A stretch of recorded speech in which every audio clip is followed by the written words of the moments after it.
আমরা ক্রিকেট প্রেমিকদের উদ্দেশ্যে একটা কথা বলতে চাই, যেটা আমাদের দেওঙ্গা ব্লকে গ্রাম ভিত্তিক খেলা একটা আমরা চালাই। আমরা অলে খুব কমই যাই খেলতে, কারণ আমাদের বাড়ি লোকালে, দূরত্ব খেলতে যায় না, গরিব মানুষ।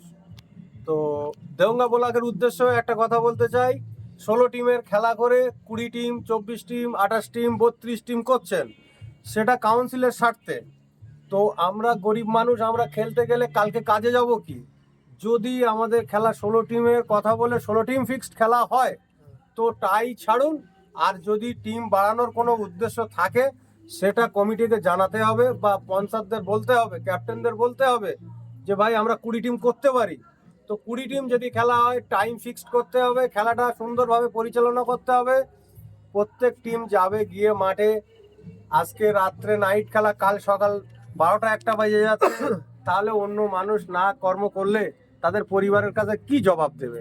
এটা দেওঙ্গা ব্লকের উদ্দেশ্য একটা কথা বলতে চাই, প্রত্যেক কমিটিদের 16 টিম খেলা করলে 16 টিমই ফিক্সড খেলা চালান। যদি 24 টিম করেন 24 টিমের ফিক্সড খেলা চালান। কারণ ওই খেলাটা ধরলে যে পঞ্চারি ধরবে, সে তাদের 10টা প্লেয়ারকে বলে নিয়েই ধরবে যে ভাই 24 টিমের খেলা, কালকে বেলা 12টাও বাজতে পারে, তাহলে তারা কাজ কামাই করে যেতে পারে, যাবে নইলে যাবে না। ব্যালেন্স বক্তব্য রহমান বলছে। আমার বাপিদা যে কথাটা বললো দেগঙ্গা ব্লক না, এটা খালি দেগঙ্গা ব্লকের জন্য বলছি না, আমি বলছি সমস্ত ক্রিকেট প্রেমীদের জন্য বলছি। কিছু কিছু ক্রিকেটাররা আছে যারা যারা নিজেদের প্রফেশনাল প্লেয়ার, যারা নিজেদের কর্ম ক্রিকেটের ওপরেই তাদের চলে। আর কিছু কিছু প্লেয়ার যারা আছে, যেরকম আমরা ছোট প্লেয়ার, আমরা বড় না, আমরা দেগঙ্গার ছোট একটা প্লেয়ার।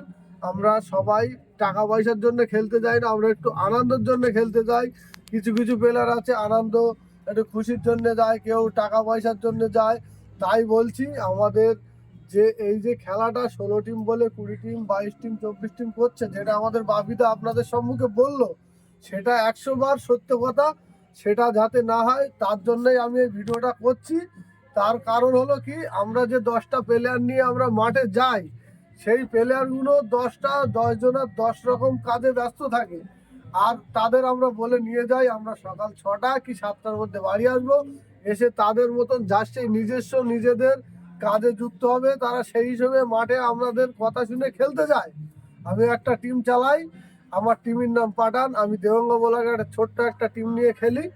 বা সমস্ত প্রেমীদের বলছি, ক্রিকেট যত টিম করে যাও, এই যে সকাল 7টার মধ্যে আমরা আসতে পারছি না, তার জন্য যে টিম বাড়ছে, আমরা 9টা 10টা 11টা 12টা 1টা বেজে যাচ্ছে, তাতে আমাদের পরিবারের সাথে, সমস্ত পরিবারের সাথে, বাড়ির বউ, মা বাপ, যার যা পরিবারের গার্জেন আছে তাদের সাথে ঝামেলা হচ্ছে, এ হচ্ছে, অনেক কিছু হচ্ছে। তারা এসে কাজ ধরতে পারছে না, কাজে যেতে পারছে না, যেখানে যে যা কর্মে থাকে তার সেই কাজের লোক তাদেরকে বলছে উল্টো পাল্টা, অনেকে অনেকের কাছ থেকে চলে যাচ্ছে, কাজে তাদের নিচ্ছে না, বারবার এরকম করছে। আমি একজন কর্মকরী, আমি এসে সারাদিন কোনো একটা কাজ করতে পারছি না এই খেলার জন্য। আমরা যদি এই খেলাটা সন্ধেবেলা থেকে 5টা 6টা থেকে শুরু করতে পারি, তার জন্য চেষ্টা করব। সবাইকে বলছি সমস্ত অল খেলা, ক্রিকেট ক্রিকেট যত রকম খেলা আছে, সবাই যেন চেষ্টা করো রাত 12টা 1টার মধ্যে খেলাটা শেষ করার। সেরকমভাবে খেলার প্রস্তুতি নাও তোমরা। আমি বলছি, আমার কথাটা শুনে কেউ হেসে উড়িয়ে দেবেন না। আমি যে কথাগুলো বলছি মন দিয়ে আপনারা একটু নিজেদের মাথায় রাখবেন, রেখে একটু খেলা দেবেন। যারা খেলা দেবেন একটু সমস্ত দিক সবার বিষয় একটু ভাবনা চিন্তা করে আপনারা খেলাটা দেন, যাতে সবাই সমস্ত আমরা যে 16টা টিম যাই, 160টা প্লেয়ার যায়, তার সাথে আরও 50টা এক্সট্রা প্লেয়ার থাকে। সমস্ত লোকের পরের দিন কাজের ডিস্টার্ব হয়, সবাই গর্বে থাকে। ওই জন্যই বলছি, যারা খেলা দাও, যে খেলাই দাও, ফুটবল বলো ক্রিকেট বলো, যে খেলাই দাও, যেন দেখো যে এতটা লোক, এই যে 200-400টা লোক থাকে, তাদের যে কর্মে ডিস্টার্ব হয়, যা সবাই গরিব মানুষ, খেটে খাওয়া মানুষ, তাদের যেন কোনো ক্ষতি না হয় সেই ব্যবস্থাই তোমরা করো। আর দেখো যাতে খেলাটা সুষ্ঠুভাবে তাড়াতাড়ি হয়ে যায়। আর এইসব গুলো ভেবে চিন্তে আপনারা খেলা দেন। আর এতে আর আমার কিছু বলার নেই। আপনারা একটু আপনাদের মতো নিজেদের চিন্তা ভাবনা করে 5 জনের কথা ভেবে চিনতে আপনারা খেলাটা দেবেন।